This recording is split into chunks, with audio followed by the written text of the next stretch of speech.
The bird poop on your wooden deck, the dried up bird poops, really look horrible.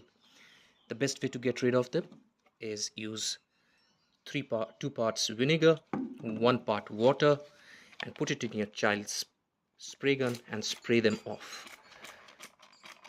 As you can see, they just start, and once let them dry off for 10 seconds.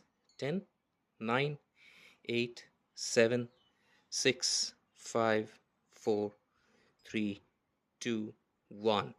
Let's see whether they go off. That's gone.